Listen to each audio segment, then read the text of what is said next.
واذكر في الكتاب إدريس إنه كان صديقا نبيا ورفعناه مكانا عليا সূরা মরিয়ম আয়াত ৫৬-৫৭। আল্লাহ সুবহানাহু ওয়া তাআলা বলেন, এই মহাবিশ্বের মহাবিশ্বয় মহাগ্রন্থ আল কোরআনের মধ্যে হযরত ইদ্রিস আলাইহিস সালামের ঘটনা বর্ণনা করা হয়েছে। আল্লাহ পাক রব্বুল আলামিন রাসূলুল্লাহ সাল্লাল্লাহু আলাইহি ওয়াসাল্লামকে নির্দেশ দিচ্ছেন, ওয়াজকুর ফিল কিতাবে ইদ্রিসা। ইদ্রিস আলাইহিস সালামের যে ঘটনা কোরআনে বর্ণিত হয়েছে সেই ঘটনা আপনি বর্ণনা করুন। ইন্নাহু কানা সিদ্দীকান নাবিয়্যা, নিশ্চয়ই হযরতে ইদ্রিস আলাইহিস সালাম তিনি ছিলেন একজন ন্যায়পরায়ণ নবী, তিনি একজন নেককার নবী ছিলেন। ওয়া রাফা'নাহু মাকানান আলিয়্যা, আর আমি আল্লাহ সুবহানাহু ওয়া তাআলা হযরত ইদ্রিস আলাইহিস সালামকে অনেক উপরে উঠিয়ে নিয়েছি।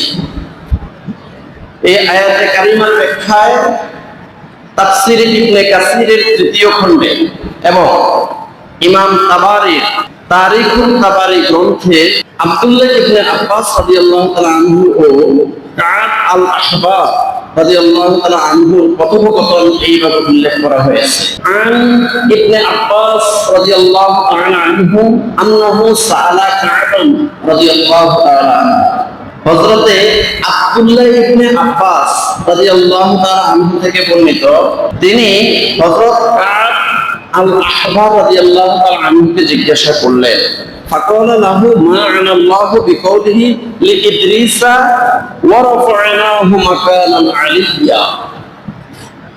তিনি কাব রাদিয়াল্লাহু তাআলা আনহুকে জিজ্ঞাসা করলেন, আল্লাহ পাক রব্বুল আলামিন সূরা মরিয়মের ৫৭ নম্বর আয়াতের মধ্যে বলেছেন, ওয়া রাফা'নাহু মাকানান আলিয়্যা, আল্লাহ পাক রব্বুল আলামিন হযরত ইদ্রিস আলাইহিস সালামকে অনেক উপরে উঠিয়ে নিয়েছেন। এই কথার অর্থ কি, এটার মানে কি?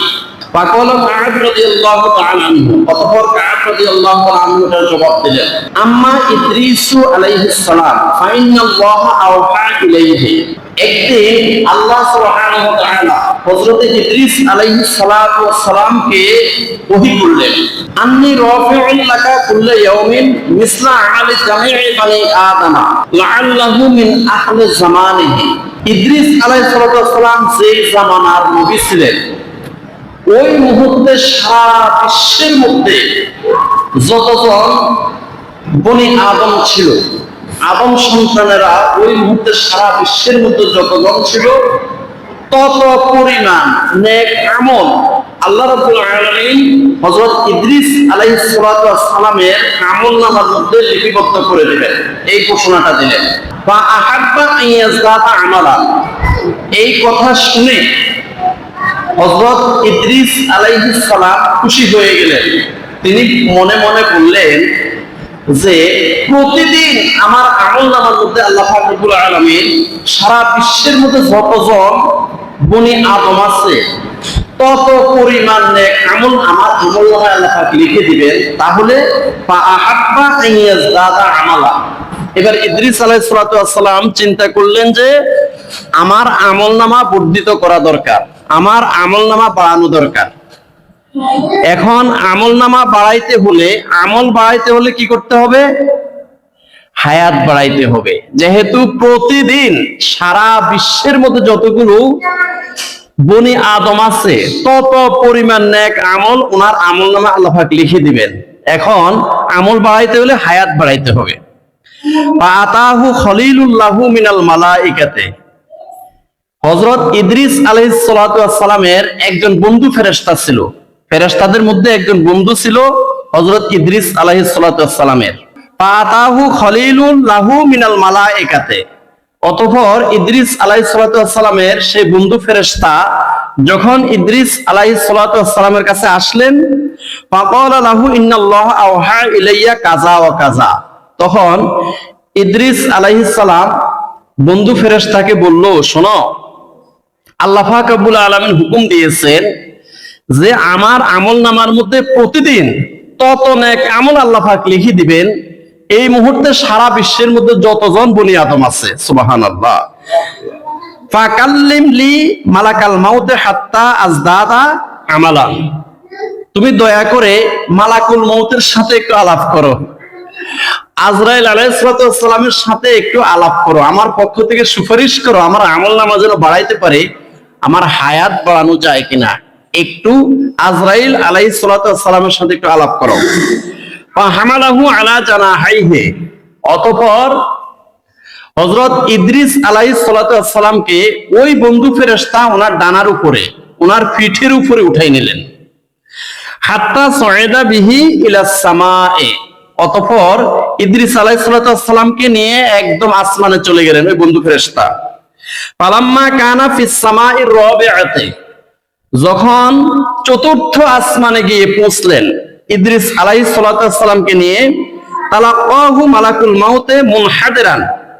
তখন দেখলেন যে খুব দ্রুত গতিতে মালাকুল মউত আজরাইল আলাইহিস সালাম উপরের দিক থেকে চতুর্থ আসমানে নেমে আসলো। ফাকাল্লামা মালাকুল মউতে ফিল্লাজি কাল্লামাহু ফি ইদ্রিস আলাইহিস সালাম। তখন বন্ধু ফেরেশতা ইদ্রিস আলাইহিস সালামের পক্ষ থেকে মালাকুল মউত আজরাইল আলাইহিস সালামের কাছে সুপারিশ করলেন, হে মালাকুল মউত, ইদ্রিস আলাইহিস সালামের হায়াত বাড়ানো যায় কিনা, ওনার আমল বর্ধিত করার জন্য হায়াত বাড়াইতে হবে। ফাকালা মালাকুল মউত। তখন মালাকুল মউত আজরাইল আলাইহিস সালাম বললেন, ওয়া আইনা ইদ্রিসু, ওয়া আইনা ইদ্রিসু, ওয়া আইনা ইদ্রিসু। আরে বলো ইদ্রিস আলাইহিস সালাম কোথায়? আরে আগে বলো ইদ্রিস আলাইহিস সালাম কোথায়? তুমি আগে বলো এখন ইদ্রিস আলাইহিস সালাম কোথায়? ফাকালা হুয়া যা আলা যহরি। তখন বন্ধু ফেরেশতা বলল, ইদ্রিস আলাইহিস সালাম এখন আমার পিঠের উপরে আছে। ফাকালা মালাকুল মউত। মালাকুল মউত আজরাইল আলাইহিস সালাম বললেন, ফায়াল আল আজাবে। আশ্চর্য ব্যাপার, আশ্চর্য তো, আমি তো খুবই বিস্মিত হয়ে গেলাম। বুইস্তু ওয়া কিলা লি। আমি এখন প্রেরিত হয়েছি, এই মুহূর্তে আমি প্রেরিত হয়েছি চতুর্থ আসমানের মধ্যে, আর আমাকে আল্লাহ পাক রব্বুল আলামিন অর্ডার দিয়েছেন, ইতবিদ রূহা ইদ্রিসা ফিস সামাইর রাবিআতি। আমি যেন এই মুহূর্তে হযরত ইদ্রিস আলাইহিস সালামের রূহ যেন চতুর্থ আসমানের মধ্যে আমি এই মুহূর্তে যেন কবজ করি। তুমি তো ইদ্রিস আলাইহিস সালামকে পিঠে করে এনে খুব ভালোই করেছো, আল্লাহর হুকুম পালন করতে আমার এখন সহজ হয়ে গেল। ফাজালতু আকুলু কাইফা আকবিদু রূহাহু ফিস সামাইর রাবিআতি।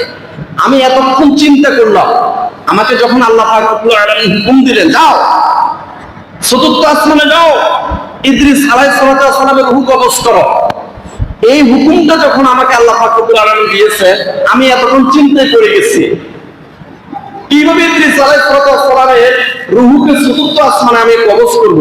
ওহুয়া ফিল আরদে, তিনি তো জমিনের মধ্যে, আর তুমি পিঠে করে ইদ্রিস আলাইহিস সালামকে চতুর্থ আসমানে নিয়ে আসছো, আল্লাহর হুকুম পালন করা এখন আমার জন্য সহজ হয়ে গেল। ফাকাবাদা রূহাহু হুনাকা।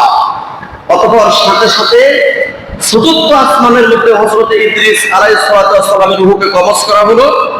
ফাযালিকা কাউলুল্লাহি আযজা ওয়া জাল্লা ওয়া রাফা'নাহু মাকানান আলিয়্যা। আর এই জন্যই আল্লাহ পাক রব্বুল আলামিন বলেছেন, ওয়া রাফা'নাহু মাকানান আলিয়্যা, আমি ইদ্রিস আলাইহিস সালামকে অনেক উপরে উঠিয়ে নিয়েছি। অর্থাৎ ইদ্রিস আলাইহিস সালামের রূহকে কবজ করা হয়েছে চতুর্থ আসমানে। আমাদের পেয়ারা নবী সাইয়্যিদুল মুরসালিন মুহাম্মদুর রাসূলুল্লাহ সাল্লাল্লাহু আলাইহি ওয়াসাল্লাম যখন মিরাজে গমন করেছিলেন, তখন ইদ্রিস আলাইহিস সালামের সাথে দেখা হয়েছিল চতুর্থ আসমানে। হাজরিন, তো এই হাদিস থেকে আমরা বুঝলাম মৃত্যু থেকে পলায়ন করার কোনো উপায় নাই। চতুর্থ আসমানে গিয়েও হযরত ইদ্রিস আলাইহিস সালাম রেহাই পায় নাই, সেখানেও ওনার মৃত্যু হয়েছে। এই জন্য আল্লাহ রাব্বুল আলামিন বলেন, আইনামা তাকুনু ইউদরিকুমুল মাউতু ওয়ালাউ কুনতুম ফি বুরুজিন মুশাইয়াদা। সূরা নিসা আয়াত নম্বর 78। আল্লাহ রাব্বুল আলামিন বলেন, আইনামা তাকুনু ইউদরিকুমুল মাউত। কোথায় পালাবে? পালাবে কোথায়? পালাবে কোথায়? পালানোর রাস্তা নাই। আইনামা তাকুনু ইউদরিকুমুল মাউত। তুমি যেখানে পলায়ন করো না কেন, সেখানে মৃত্যু তোমাকে গ্রাস করবে, সেখানে গিয়ে মৃত্যু তোমাকে ধরবে। ওয়ালাউ কুনতুম ফি বুরুজিন মুশাইয়াদা। তুমি যদি সীসা কালা প্রাচীরের ভিতরে যদি পলায়ন করো, সেখানেও মৃত্যু তোমাকে পাকড়াও করবে। সূরা সদের 21 থেকে 26 নম্বর আয়াতের মধ্যে আল্লাহ রাব্বুল আলামিন বলেন, ওয়াহাল আতাকা নাবাউল খসমে ইজ তাসাওয়ারুল মিহরাবা ইজ দাখালু আলা দাউদা। আল্লাহ রাব্বুল আলামিন বলতেছেন যে, হে নবী সাল্লাল্লাহু আলাইহি ওয়াসাল্লাম, আপনার কাছে কি সেই মুকাদ্দমীদের খবর পৌঁছেছে যারা দেওয়াল টপকে ইবাদতখানায় প্রবেশ করে হযরত দাউদ আলাইহিস সালামের সাথে দেখা করেছে? সেই খবর কি আপনার কাছে পৌঁছেছে? তাফসিরে তাবারিতে সূরা সদের 22-23 আয়াতে তাফসিরে হাসান বসরি রাদিয়াল্লাহু তাআলা আনহু বলেন, ইন্না দাউদ আলাইহিস সালাতু ওয়াস সালাম জাজ্জান তাহারাহু আরবাআতা আজজাইন। নিশ্চয়ই হযরত দাউদ আলাইহিস সালাম ওনার দিনগুলোকে 4 ভাগে ভাগ করেছেন। ইয়াউমান লিনিসাইহি, একদিন তিনি নির্ধারণ করেছেন ওনার স্ত্রীদের সাথে দেখা সাক্ষাৎ করার জন্য। ওয়া ইয়াউমান লিইবাদাতিহি, আরেকদিন তিনি নির্ধারণ করেছেন ইবাদত করার জন্য। ওয়া ইয়াউমান লিকদাইহি বাইনান নাস, আরেকদিন তিনি মানুষের বিচার কার্য সম্পাদন করার জন্য নির্ধারণ করেছেন। ওয়া ইয়াউমান লিবানি ইসরাঈলা, আরেকদিন বনি ইসরাঈলের জন্য নির্ধারণ করেছেন। ইউযাক্কিরুহুম ওয়া ইউযাক্কিরুনাহু, তিনিও মন খুলে বনি ইসরাঈলের সাথে ওইদিন কথা বলবেন, আর বনি ইসরাঈলরা মন খুলে দাউদ আলাইহিস সালামের সাথে ওইদিন কথা বলবেন। এইভাবে তিনি ওনার দিনকে 4 ভাগে ভাগ করেছেন। এখন যেই দিন ওনার ইবাদতের জন্য নির্ধারিত ছিল, ওই দিন শুধু তিনি ইবাদত করবেন। কিন্তু যেই দিন ওনার ইবাদতের দিন নির্ধারণ করা হয়েছিল, ওই দিনেই ওই এলাকার মধ্যে 2 ভাই ঝগড়া লেগে গেছে। এক ভাইয়ের 99টা দুম্বা ছিল, আরেক ভাইয়ের মাত্র একটা দুম্বা ছিল। যেই ভাইয়ের 99টা দুম্বা, ওই ভাই খুব কর্কশ ভাষায় বলতেছে, তোমার ওই দুম্বাটা আমাকে দিয়ে দাও। যে ভাইয়ের একটা দুম্বা, ওই দুম্বাটাও নিয়ে যেতে চাইতেছে, ওইটাও দিয়ে দাও, আমার 99টা আছে, তোমারটাও দিয়ে দাও। এখন 2 ভাই ঝগড়া লেগে গেছে। ঝগড়া লাগার পরে চিন্তা করলো দাউদ আলাইহিস সালামের কাছে যাবো, কিন্তু ওই দিন ছিল দাউদ আলাইহিস সালামের ইবাদতের দিন। এখন দাউদ আলাইহিস সালামের দরজা জানালা সব বন্ধ, ঢুকবে কিভাবে? মেইন ফটক বন্ধ। এই জন্য 2 ভাই কি করছে? দেওয়াল টপকে মেহরাবের মধ্যে, অর্থাৎ ইবাদতখানায় ঢুকে গেছে।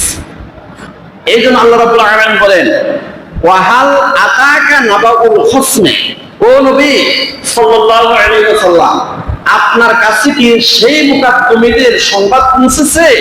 ইজ তাসাওয়ারুল মিহরাবা, যারা দেওয়াল টপকে ইজ দাখালু আলা দাউদা, দাউদ আলাইহিস সালামের কাছে প্রবেশ করেছিল। ফাফাজিআ মিনহুম, এখন ওই 2 ভাইকে দেখে হযরত দাউদ আলাইহিস সালাম ভয় পেয়ে গেলেন। আমার তো মেন ফটক বন্ধ, দরজা জানালা বন্ধ, কিন্তু এই 2 ভাই কিভাবে আমার এখানে প্রবেশ করলো? বলু লা তাখাফ, তখন ওই 2 ভাই বলল, না আপনি ভয় পাবেন না। খসমানে, আমরা বিবাদমান 2 ভাই, আমরা 2টি পক্ষ, আমরা ঝগড়া লেগে গেছি, কিন্তু আপনার দরজা তো সব বন্ধ, কিভাবে ঢুকবো? এজন্য দেওয়াল টপকে ঢুকেছি। বাবা বারদুনা আলা বারদ, আমরা 2 ভাই একে অপরের উপরে জুলুম করেছি, আমরা 2 ভাই একে অপরের উপরে বাড়াবাড়ি করতেছি। ফাহকুম বাইনানা বিল হাক্কে, আমাদের 2 ভাইয়ের মধ্যে আপনি একটু সমাধান করে দেন। এটা হলো সূরা সদের 21 থেকে 26 নম্বর আয়াতে কারিমা। ফাহকুম বাইনানা বিল হাক্কে, আমাদের 2 ভাইদের মধ্যে সঠিক সমাধান করে দেন। ওয়ালা তুশতিত, আপনি আমাদের প্রতি অবিচার করবেন না। ওয়াহদিনা ইলা সাওয়াইস সিরাতে, আর আমাদের মধ্যে একদম সহজ সরল সমাধান করে আমাদেরকে সরল পথ দেখিয়ে দেন, যেই পথে গেলে আমরা দুই ভাই মিলেমিশে থাকতে পারবো, ওই রকম একটা সহজ পথ আমাদেরকে প্রদর্শন করে দেন। ইন্না হাযা আখি, এই হলো আমার ভাই, এটা আমার ভাই। লাহু তিসউ ওয়া তিসউনা না'জাতান, আমার এই ভাইয়ের 99টা দুম্বা আছে। ওয়ালিয়া না'জাতুন ওয়াহিদাতুন, আর আমার আছে মাত্র একটা দুম্বা। ফাকালা আকফিলনিহা, কিন্তু দুঃখের বিষয় হলো আমার এই ভাই বলতেছে আমার দুম্বাটা ওরে দিয়ে দিতে। আমার দুম্বাটাও ওই 99টা দুম্বার সাথে মিলানের জন্য বলতেছে, এই দুম্বাটাও তাকে দিয়ে দেওয়ার জন্য। ওয়া'আদানি ফিল খিতাবে, আমার এই ভাই আমার সাথে রূঢ় ব্যবহার করে, কঠিন ভাষায় ব্যবহার করে, আমার সাথে খুব শক্ত ভাষায় কথা বলতেছে আমার এই দুম্বাটা ওনাকে দিয়ে দেওয়ার জন্য। ওয়ালা লাকাদ যালামাকা বিসুয়ালি না'জাতিকা ইলা নি'াজিহি। এবার হযরতে দাউদ আলাইহিস সালাম দ্বিতীয় পক্ষের কথা না শুনে, শুধু এক পক্ষের কথা শুনেই তিনি মন্তব্য করা শুরু করলেন। অর্থাৎ এক ভাইয়ের কথা শুনেই তিনি রায় দেওয়া শুরু করলেন, আরেক ভাইয়ের কথা শুনে নাই।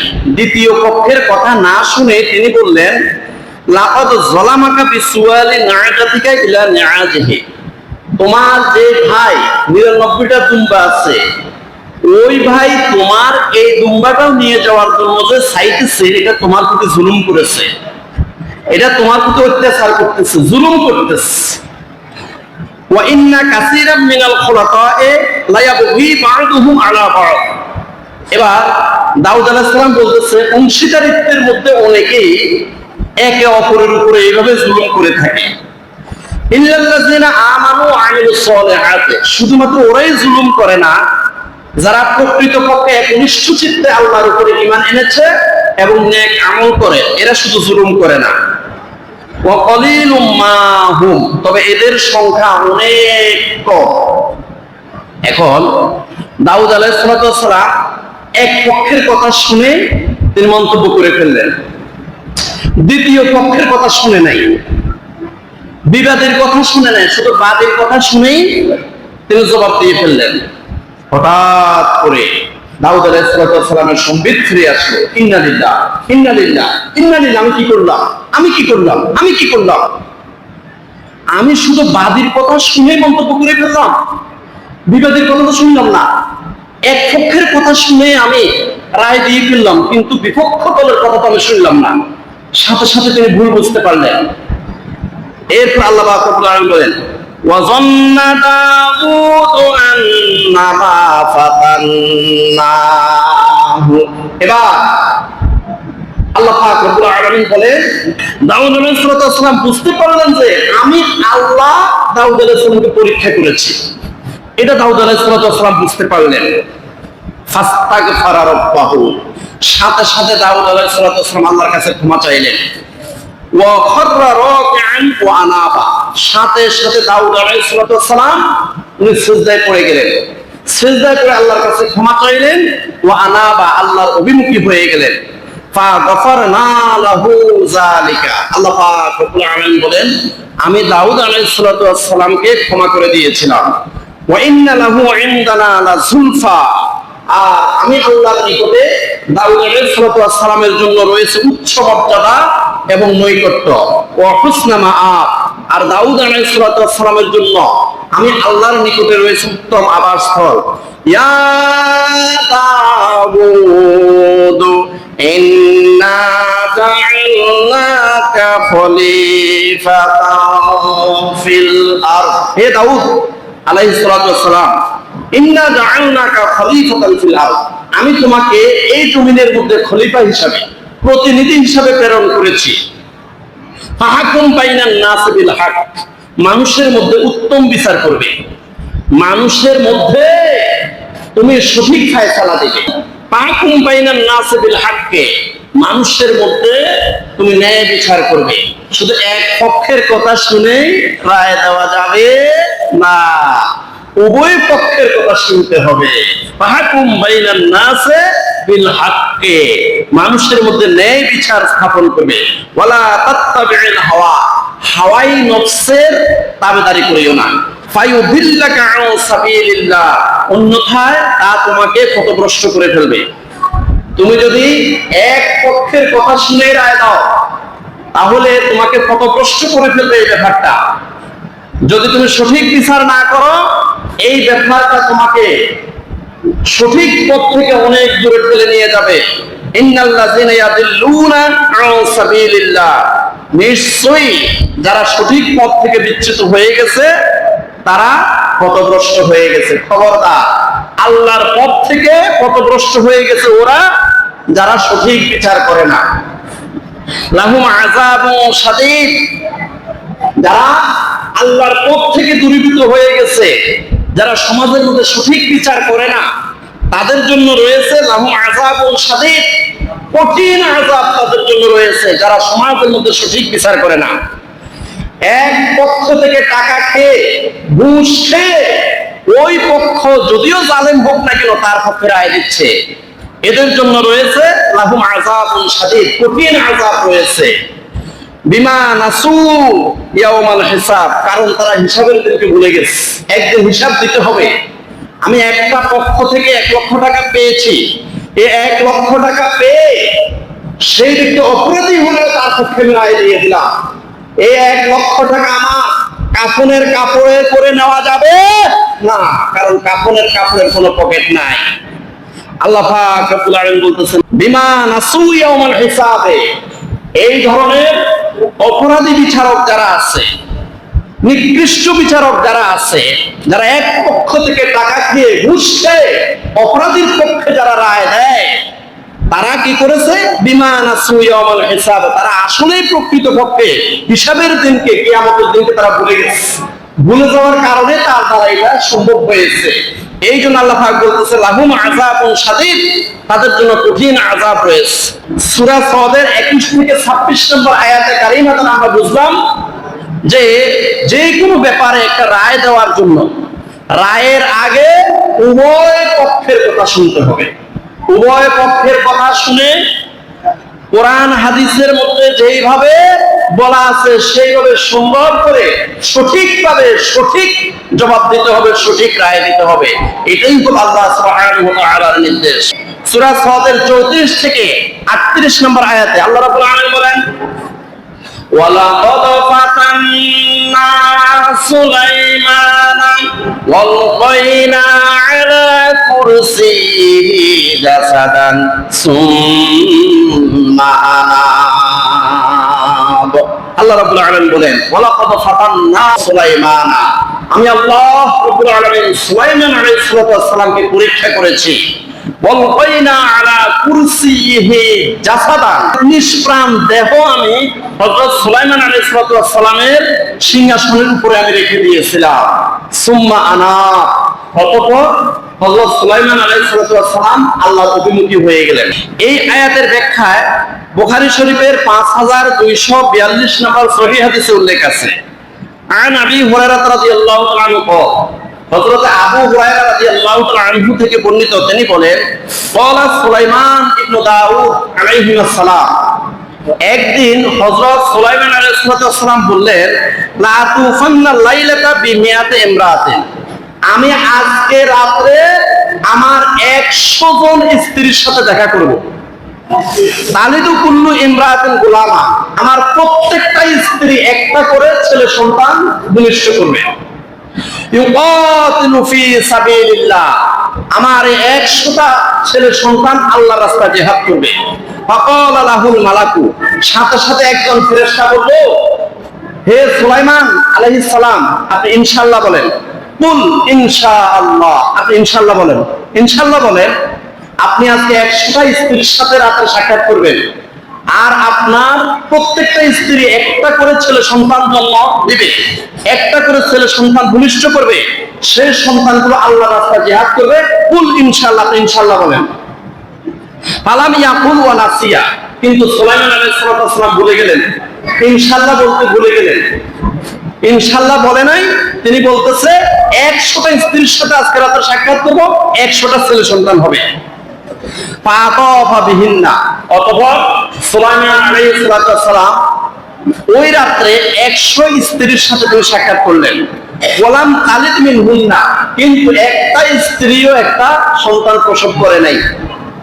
ইল্লা ইমরাতুন নিসফা ইনসানিন, শুধুমাত্র একটা স্ত্রী একটা অপূর্ণ সন্তান জন্মগ্রহণ করেছে, মৃত, অপূর্ণ মৃত একটা সন্তান জন্মগ্রহণ করেছে। বলেন নবী সাল্লাল্লাহু আলাইহি ওয়াসাল্লাম, আমাদের নবী আখিরি নবী মুহাম্মদ সাল্লাল্লাহু আলাইহি ওয়াসাল্লাম বলেন, লাউ ক্বালা ইনশাআল্লাহ, যদি ওই দিন সুলাইমান আলাইহিস সালাম ইনশাআল্লাহ বলতো, লাম ইয়াহনাস, তাহলে সুলাইমান আলাইহিস সালামের এই শপথ ভঙ্গ হইতো না। ওয়া কানা আরজা লিহাজাতিহি, ওনার আকাঙ্ক্ষা পূরণ হইতো।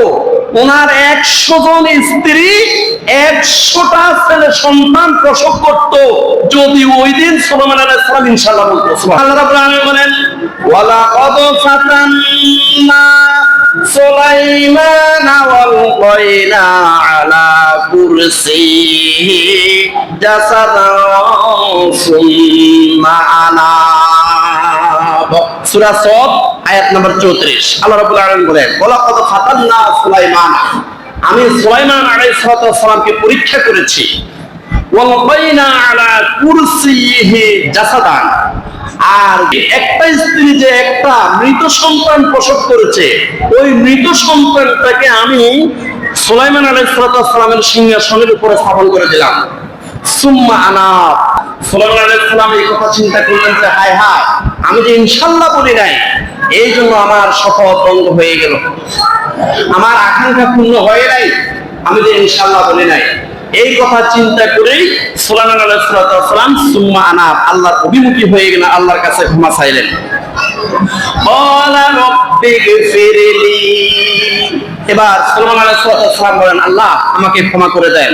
ওয়াহাবলি মুলকা, আমাকে এমন একটি রাজত্ব আমাকে দেন, এমন একটা রাজত্ব দেন, লা ইয়ামবাগি লিআহাদিন মিন বাদি, আমার পরে এরকম রাজত্ব যেন আর কেউ না পায়, এমন একটা রাজত্ব আমাকে দেন।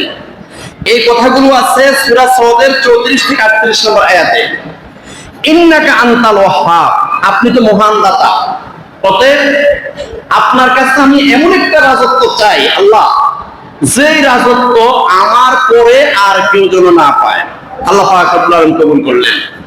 ফাসাখখারনা লাহুর রিহা, আল্লাহ পাক রব্বুল আলামিন বলেন, হ্যাঁ আমি সুলাইমান আলাইহিস সালামের দোয়া কবুল করে নিয়েছি, আমি বাতাসকে সুলাইমান আলাইহিস সালামের অধীন করে দিলাম। তাজরি বিআমরিহি রুখান হাইসু আসাবা, বাতাসকে এমন ভাবে সুলাইমান আলাইহিস সালামের অধীন করে দিয়েছি, সুলাইমান আলাইহিস সালাম যেখানে যাইতে চাইতেন, বাতাস মৃদুমন্দ ভাবে আস্তে করে ওনার সিংহাসনকে সেই জায়গায় নিয়ে পৌঁছাই দিত। ওয়াশায়াতিনা, আর যতগুলো দুষ্ট জিন আছে, দুষ্ট জিনদেরকেও আমি সুলাইমান আলাইহিস সালামের অধীন করে দিয়েছি।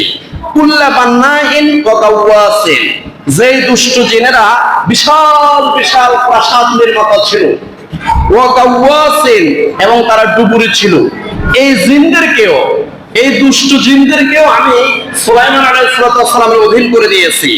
ওয়া আখারিনা মুকাররারিনা ফিল আসফার, আর শিকলে আবদ্ধ যে সমস্ত জিন ছিল, শিকলে আবদ্ধ জিন, ওই শিকলে আবদ্ধ জিনদেরকেও আমি হযরতে সুলাইমান আলাইহিস সালামের অধীন করে দিয়েছি। আপনি যত বড় টাকাওয়ালাই হন না কেন, যত বড় ক্ষমতাধরই হন না কেন, আপনি যদি যেই কোনো কাজে, ভবিষ্যতের কোনো কাজে যদি ইনশাআল্লাহ না বলেন, তাহলে হবে না। আল্লাহ পাক রব্বুল আলামিন যদি আপনাকে ক্ষমতা দেয়, তাহলে আপনি আসরের নামাজ পড়তে পারবেন, এই জুমার নামাজটাও আপনি পড়তে পারবেন না যদি আল্লাহ আপনাকে ক্ষমতা না দেয়। হতে পারে জুমার নামাজের আগ মুহূর্তে আপনার মাথা ঘুরে আপনি পড়ে গেছেন, এরপর লাকসাম হাসপাতালে নিয়ে গেছে, শেষ। কারণ আল্লাহ পাক আপনাকে ক্ষমতা দিতে হবে ইনশাআল্লাহ। বলতে যেই কোনো কাজে সুলাইমান আলাইহিস সালাম ইনশাআল্লাহ বলে নাই, তিনি বলেছেন আজকে প্রত্যেকটা স্ত্রীর কাছে আমি যাব, 100 জন স্ত্রীর কাছে যাব, 100টা স্ত্রী 100টা ছেলে সন্তান প্রসব করবে, তারা আল্লাহর রাস্তায় জিহাদ করবে, শুধু ইনশাআল্লাহ বলে নাই। প্যারা হাজরিন, এই জন্য যেই কোনো ভবিষ্যতের যেই কোনো কাজে ইনশাআল্লাহ বলতে হবে।